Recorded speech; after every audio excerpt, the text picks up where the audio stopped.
Hello and welcome to Comic Culture.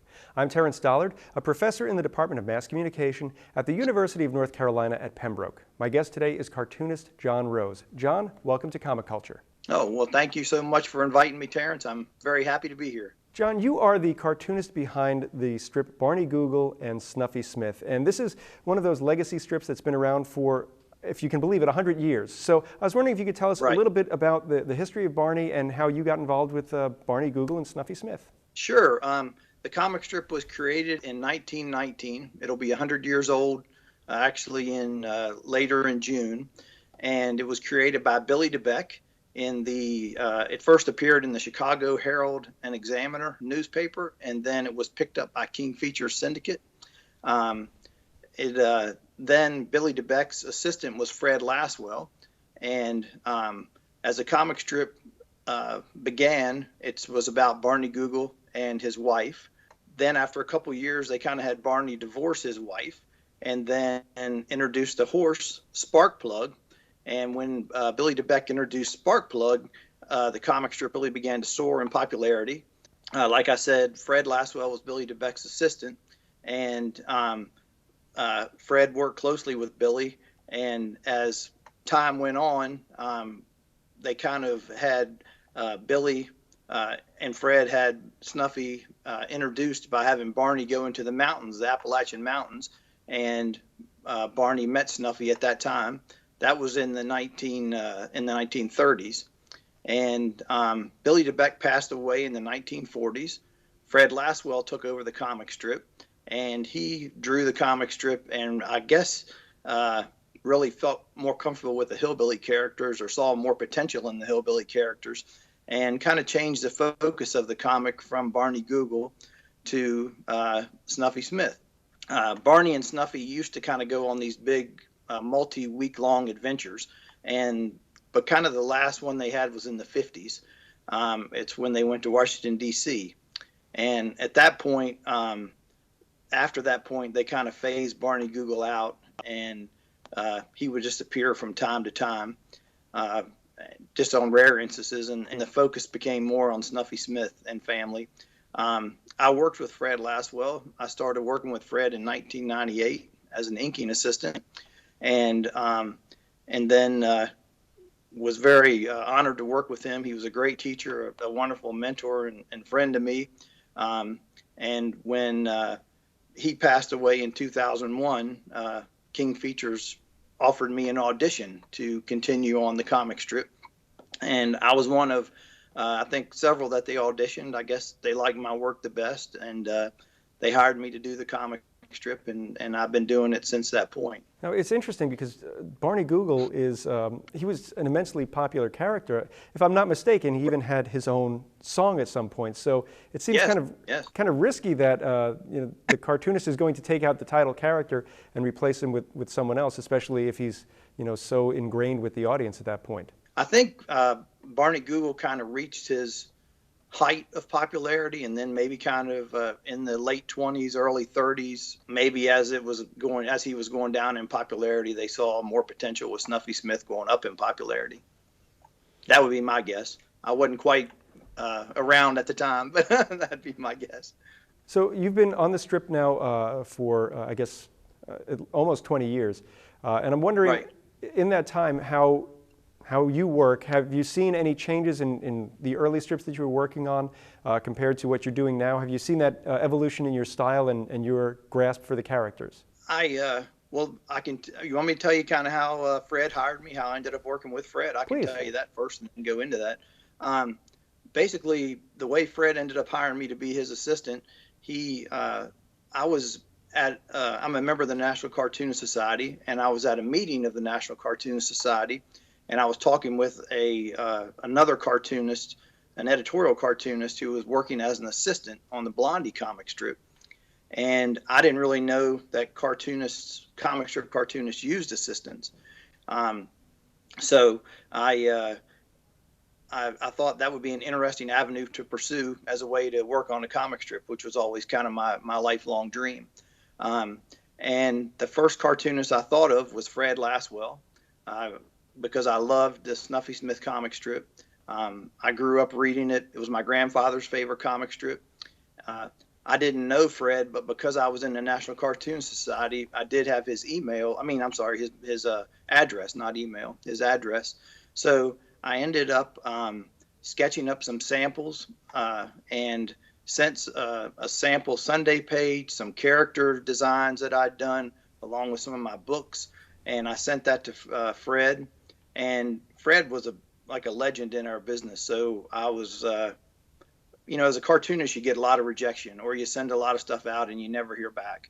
So I kind of thought maybe I'd get a thanks but no thanks letter back.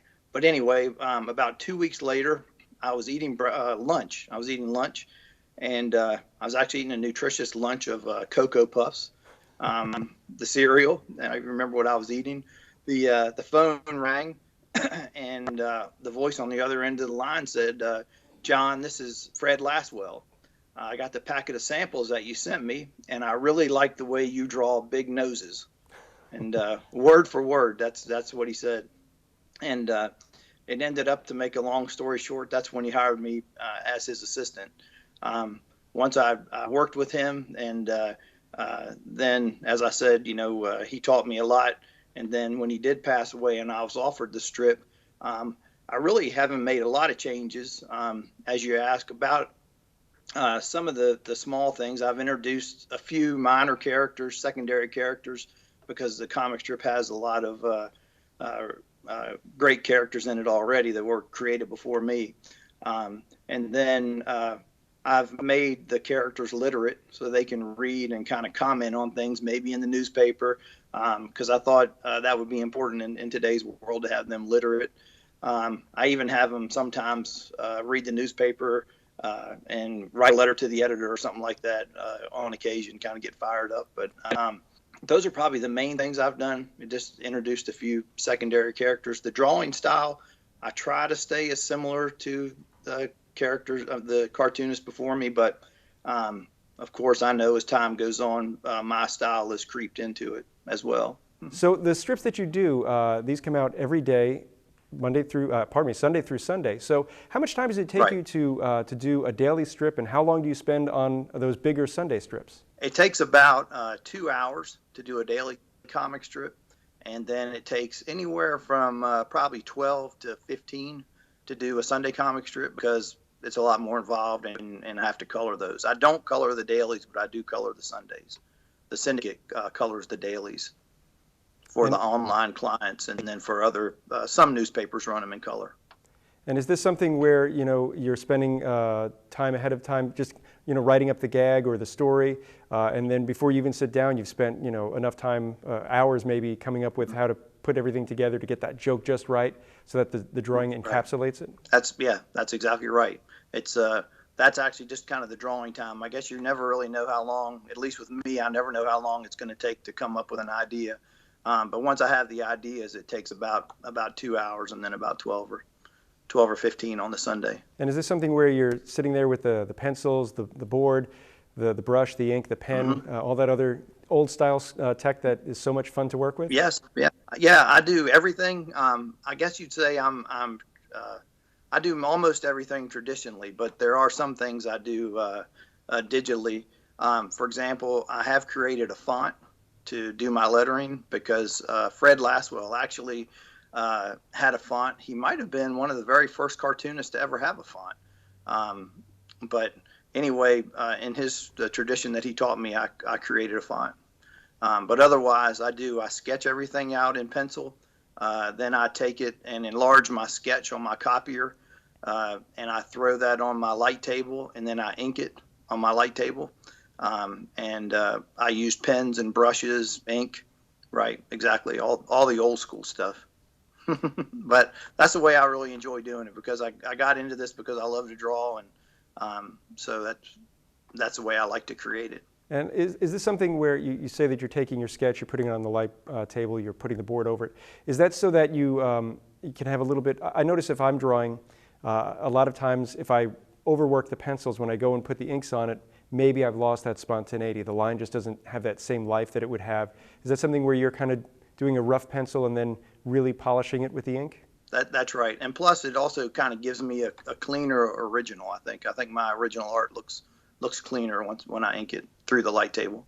And you mentioned that it could take you, I guess 2 hours to actually do a daily strip, but at the same time, you're also plotting out the storyline for however long that may take. So we're getting very close to the 100th anniversary of Snuffy Smith, and I'm wondering how long you've been planning on what you're going to do in June 2019 to celebrate this momentous occasion. I actually had the idea. We're going to do a series, a couple of week-long series, and I had the idea about 1.5 years ago, and I've just been kind of working it out and kind of going back and forth with my syndicate, with King Features, and everybody there is so great to work with. So I'm lucky to have them helping me as I go. But I think it's going to be a fun series. I've enjoyed getting to do it. I'm kind of right in the thick of it right now. And is this something where, I know Gasoline Alley just celebrated their 100th anniversary in, I think, 2018, and he took a very long time, I think it was almost a whole year to do the anniversary, and it seems like you're doing something in a little bit shorter amount of time, but no less special or spectacular. I guess with Gasoline Alley, that's more of a story strip, so he has more of the time that he can do that. With mine being a gag-a-day comic strip, mine is going to end up, it's going to have a story, but it's going to be a little over 2 weeks. That's how the storyline will work. This is one of those strips that has continued on for 100 years, and I'm sure you hear from older readers and younger readers. And I was wondering, younger readers might be looking at the website, comicskingdom.com, where they can find Snuffy Smith every day. Older readers might be looking in their local paper. So I'm wondering if you get any feedback from either group talking about Snuffy and how either they've had an appreciation for years or how they've just discovered the strip and how much they're enjoying it. Right, I really do. And I know initially when I started working on it, I really expected to hear mostly from older readers. And I do hear from a lot of older readers, but I hear from a lot of young children too that really enjoy the comic strip. Just for example, I was really surprised this past year at Halloween. I had, let me think, he's a 4th grader. He contacted me. I guess his parents probably contacted me. But anyway, his school had a Halloween contest where they could create a pumpkin to represent their favorite book characters. And he actually came to find Snuffy Smith through my 3 book collections that I have out, and he loves Snuffy Smith, and so he made pumpkin out of pumpkins and gourds. He made Snuffy Smith fishing. It was a wonderful. I wish I had an image of it to show you. It was a wonderful set of pumpkins to represent Snuffy Smith fishing. He ended up winning the library contest in his school, and it was really pretty special. So I think the comic, regardless of age, seems to really appeal to people of all ages, whether they read it online or in the newspaper. But yeah, I treasure all my readers, no matter how old they are. And one of the things I do enjoy about Snuffy Smith is that, every day this is one thing I noticed, that they're talking over the fence, or they're at the mailbox, or, he's talking to the sheriff or something. When the joke comes, everybody seems to be enjoying the joke. It doesn't seem to be at somebody's expense. Even if the sheriff gives, Snuffy the night in jail, Snuffy's still smiling and enjoying, that camaraderie. So I'm wondering how this positivity, how you kind of get that into each of those characters and into your writing. I think I do consider myself a positive person, kind of a glass half full person, but the characters, they did laugh at their jokes and everything before me, but I've always carried that on because I feel like that way they're always kind of laughing at themselves, and it just keeps it even more lighthearted. And I think it's very unique. I don't think any other comics do something like that. So I think it's kind of a tradition, part of this comic strip. It's true that you say that. You watch a lot of shows these days and a lot of comic strips. It always seems to be one character insulting the other, and that's the humor. We kind of are laughing at putting somebody down. But Snuffy's never really doing that. It's always some wordplay or something like that. And I'm just wondering, what you say you're doing with each other. I'm sorry? And they're kind of laughing with each other, instead of laughing at each other that way by doing that in the last panel. And I was going to say, there's a lot of wordplay. There's a lot of.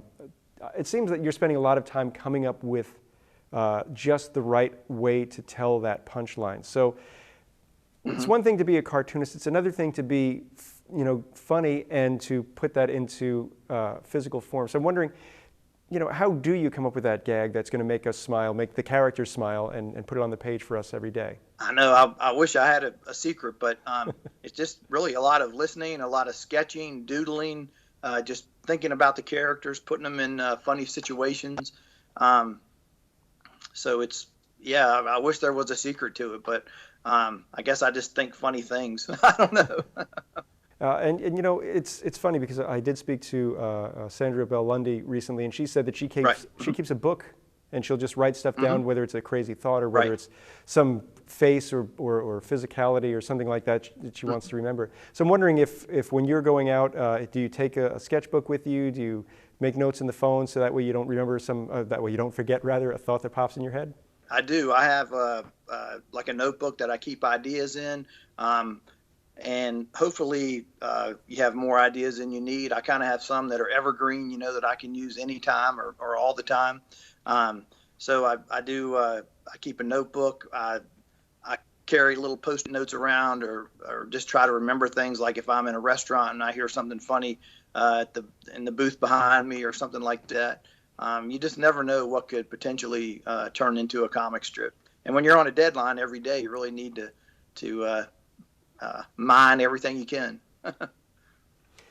Now, you're dealing with a legacy character, a legacy strip, and I'm wondering if there's ever some time when you've come up with a gag that maybe the syndicate says, you know what, that's not in keeping with the character. Is that something that you have to kind of bounce the ideas off them, or is that something where they just say, when the strip comes in that we don't like, we'll talk to you about it? Right. Well, initially, for quite a few years when I first started, all the gags that were written would be faxed to the syndicate, to King Features, and then they would approve or disapprove, and then fax them back to me. And I would take the ones that were chosen, and those were the ones that I draw. But several years ago, quite a few years ago, that all changed, and now I kind of, I guess I decide which ones run. So far, I've never really had any problems that I can remember. I know they've never asked me to change the art in any way, and I don't remember. I don't really remember anything changing with the gag, so they seem to like what we're doing so far, and so I hope it continues. Now, you mentioned that you are coloring the Sunday strips. And I recall as a kid, I would, living in New York, we would get the New York Daily News, we'd get New York Newsday, and they'd be these glorious, in some cases it seemed like you were reading 30 pages of comics. There was a lot of real estate for your favorite strips. But now it seems that newspapers are kind of squeezing you down. So have you seen in your career your page or your panel count come down? And, are you kind of dictated by how many panels they'll give you, or can you do something where you've got that throwaway panel or that throwaway gag that might be the first two or something like that? Right. I do have a setup that I have to use every week on the Sundays, but the first row, I guess you'd say, the first three panels one's a title panel, the other two are throwaway panels, and that whole section can be thrown away. So there are quite a few newspapers that don't run those throwaway panels, but I do have to stick within that system. And that was I remember Fred teaching me how to do that, and it is kind of almost like a puzzle, because those throwaway panels have to relate to the thrust of the gag, the main gag below, but they also have to be able to be thrown away, and that gag below has to be able to stand on its own. So it is a bit of a challenge. But then on the other hand, I really do I do enjoy getting to color it, and I do enjoy getting to draw it and create it, because you can tell a little bit more of a story in the Sundays than you can in the dailies, when you have which I guess usually with my dailies I have two panels. I work out of two panels, but sometimes I'll have three. Very rarely, sometimes I'll have four, but most of the time it's one or two, usually two. And one of the things I know about the throwaway panels on those Sunday strips is sometimes there's even a gag in there that will lead to the main multi-panel story that you're putting together. So that's got to be equally tricky to have something that can be cut away, but at the same time still is engaging and will give that early smile before people read through. Right, it is. It is tricky, but I guess you just get used to doing it after so long. But it is a tricky thing to work out each week. And as you're coloring, is this something where you've got the art scanned and you're sitting there maybe in Photoshop or something like that and doing the coloring? Or is this something where you're doing maybe a watercolor and scanning that? Right, exactly. I still do my color guides the old way. I can color them things in Photoshop, for example, like my book covers and things like that. They've been done in Photoshop. But for the Sunday page, I do color them by hand, and then I color key each color with a certain number. So every color is assigned a certain number so that the printer knows what it needs to be. But it is actually just coloring by hand with some nice markers, and but it's a lot of fun to get to do that. It seems like it, because like I say, it was always a treat on Sunday morning. To get to read the paper, to get to see, what was happening with, Dagwood and Blondie, or if Charlie Brown was going to get to kick that football again. So it's always it's always refreshing when the folks who are working on the strips have as much fun creating it as we do reading it. So I'm wondering, when you were reading comics growing up, what were the strips that you really enjoyed that made you want to become a cartoonist? As a kid, I remember very young, like spreading out the news. I grew up in a small town, and spreading out the newspaper on my grandmother's living room floor and reading. It was a small paper, but I remember it had Snuffy Smith, which I liked, Beetle Bailey. Those were some of my favorites, High and Lois. And then we moved when I got older and lived closer to D.C., so we had a lot more comics to choose from in the Washington Post. And at that point, I really began to enjoy Peanuts and Shoe, and especially as I got into late college, Mother Goose and Grimm by Mike Peters.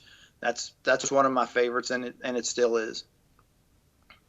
But yeah, those were ones that inspired me, and most of them still do. Blondie as well. I remember reading Blondie as a young kid, and sometimes even as I was younger, maybe if I didn't understand the joke, just seeing the artwork really inspired me. So I remember they would tell me that Snuffy Smith was my grandfather's favorite comic strip, and I know I may not have always understood the gag, but I remember that I always thought the artwork was just amazing in that when I was very young.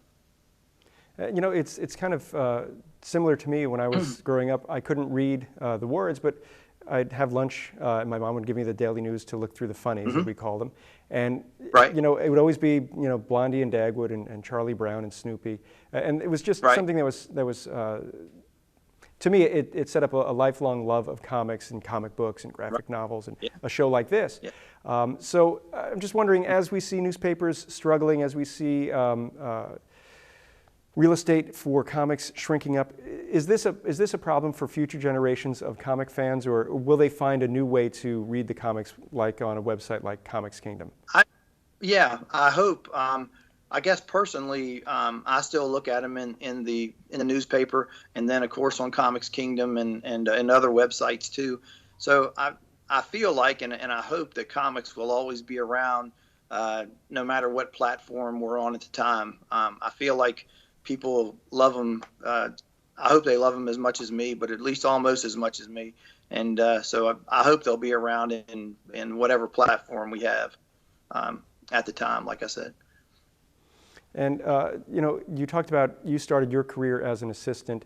Is there a point where you think you're going to bring someone else in and sort of teach them the way that you learned, that old school, going back, 2-3 generations of cartoonists, and then pass that along to a new crop of creators? Yeah, I mean, I don't know. Right now, it's just me, but yeah, you never know what can happen in the future. I guess you never know. But Well, John, I think we've just about run out of time. I'd like to thank you so much for taking time out of your day to talk to us today. It's been fascinating. I'm looking forward to seeing Snuffy Smith's 100th anniversary strip. I'd like to thank you at home for watching Comic Culture. We will see you again soon.